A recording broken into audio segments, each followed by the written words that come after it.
Most of the people who worked with Erdos when you worked with him were younger. I don't know, how many people did he work with when he was visiting Hungary? It is hard to judge, but a positive percentage of the students, of course, this could be then one, right? But at least 10.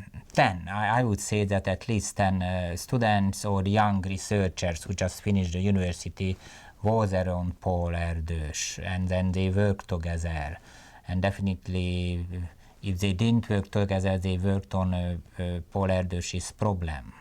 So he was the most influential mathematician at that time.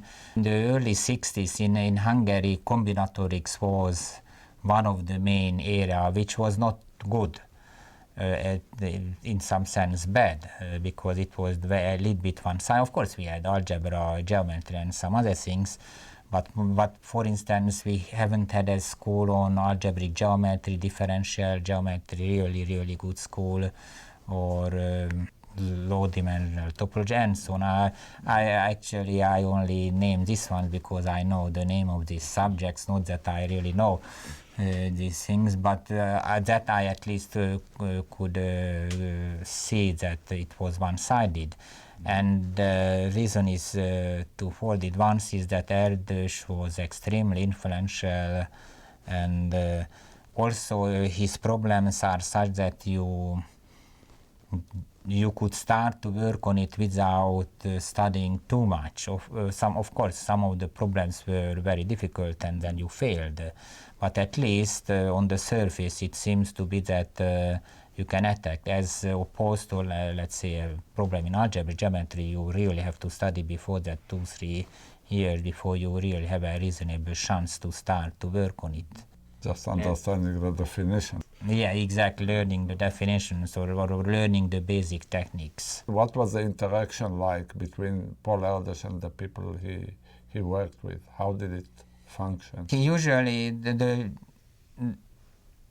sit in the main office of the institute, which is now called the Alfred Rényi Institute for Mathematics. At that time it was Institute for Applied Mathematics, if I remember correctly. Maybe the applied was not added, but it definitely started in 1953 as an Institute for Applied Mathematics, and Rényi was forever, until his death, was the director of the institution, but he let Erdos to sit in his room, which was the room of the director. It was beautiful, old, like 150 years old. The whole building, it's a very nice building. So and then people, he invited 2 or 3 people or students at the same time. I have almost never seen him talking on one-to-one basis. At least 2 or 3 were around him most of the times. And then he invited students for a lunch. At that time it was a big deal. Astoria was a more or less famous hotel, and he invited some of the students, including me. So he worked like this, and then he asked questions, and then the students could sit in the room. It was very comfortable. Everybody was very happy when he could talk to Erdos. And then a lot of very important problems. So he had some gift which most probably nobody at that time had. Then he asked a lot of questions, and somehow magically it turned out to be the case. Then most of his problems were basic problems, even the ones which didn't require a difficult solution. Some of them, of course, were the ones which we already forgot, but most of them was really important questions. Do you think now, with all the experience of so many years, you can... in combinatorics, it's very easy to make up problems, and other people make up problems, and we can make up as many as we want. That would make sense, at least as mathematical problems, and probably many of them will be just boring. So do you understand this gift that Erdos had? It's a God-given gift. I don't know how he in almost every day he came up with some important question. Well, he asked something, maybe it was not so interesting, but next day he realized and he could modify it, and then the problem became really interesting. It's many times it happened. So he was just so much in mathematics and especially in combinatorics. And he was there are different type of mathematician. He was the one who was of course asking questions after questions, and then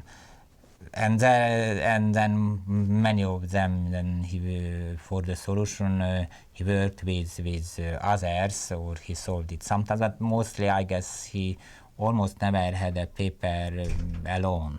He always had a co-author. But that is a very special gift, and there are other mathematicians who build theory, but Erdos never, I am sure, never was interested in building theory. He was always interested in solving actual problems, posing them and solving it. As you know, then he offered money for the solutions.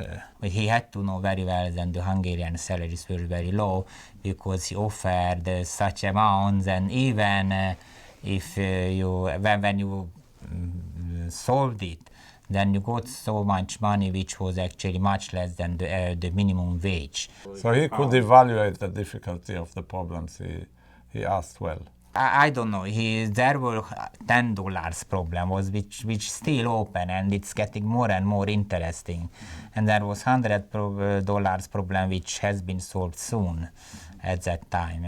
So I don't know, but mainly he had the right hierarchy, meaning that he offered more money for the more interesting problem. So he almost never made big mistakes. I mean, by offering, and of course, money was just a symbolic thing.